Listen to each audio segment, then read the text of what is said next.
रूस यूक्रेन की जंग अब ठंड के महीने में दस्तक दे चुकी है।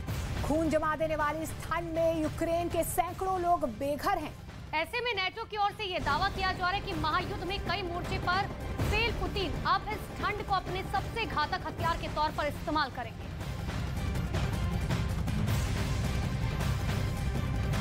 तो नेटो महासचिव का दावा और ठंड में जो हालात बने हुए हैं वो किस तरीके के हैं वो आप तस्वीरों के जरिए हर दिन देख रहे हैं। खून जमा देने वाली वहां सर्दी है और इस सर्दी में भी युद्ध स्तर पे जारी है। और बड़ा दावा यह किया जा रहा है कि ठंड को रूस हथियार बना सकता है।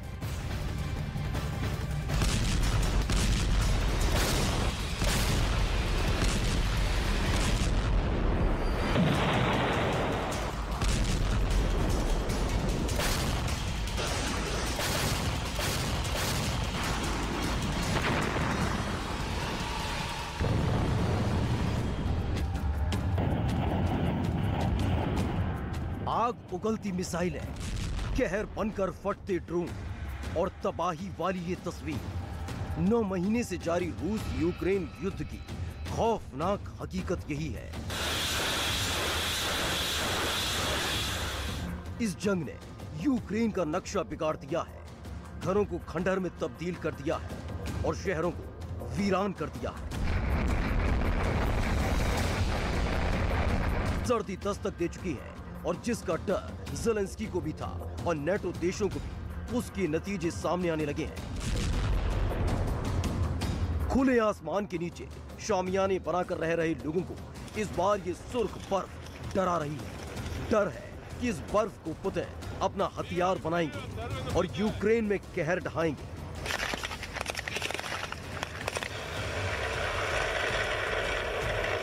Russia is using brutal missile and drone attacks to leave Ukraine cold and dark this winter.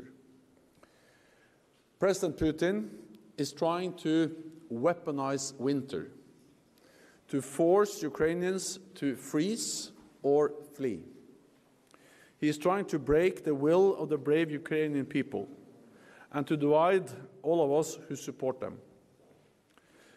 But our meeting here in Bucharest is sending a strong message of NATO unity and of sustained support for Ukraine. भयंकर सर्दी के बीच जारी जंग में Ukraine की मुश्किलें तमाम हैं।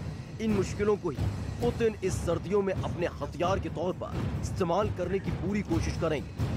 मौजूदा वक्त में यूक्रेन में हजारों लोगों के घर तबाह हो चुके हैं।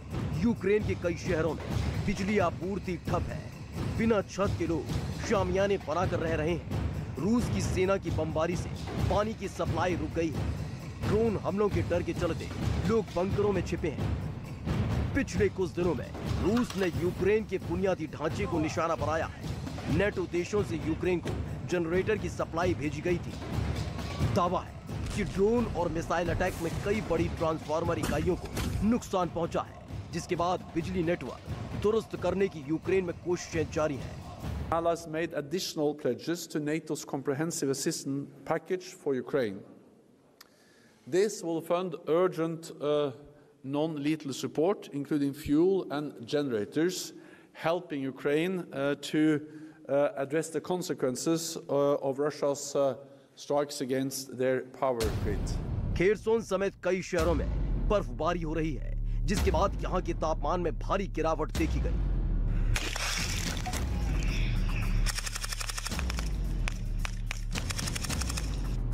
कीव में तापमान जमा देने वाला है। जनवरी में यहां दिन में तापमान -3.8 डिग्री सेल्सियस होता है और रात में ये करीब -6.1 सेल्सियस तक गिर जाता है। खेरसोन में जनवरी में तापमान -0.9 डिग्री सेल्सियस तक होता है, जो करीब -3.7 डिग्री तक जाता है।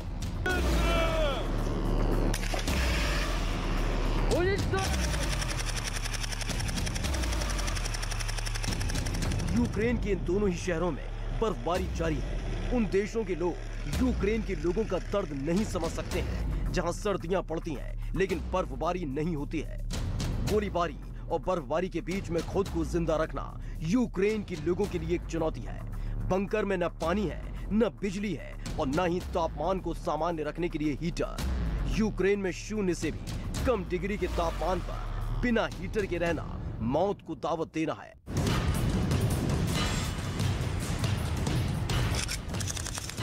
यही वजह है कि महायुद्ध में कई मोर्चों पर फेल रूस की सेना अब इस ठंड को अपना हथियार बना सकती है।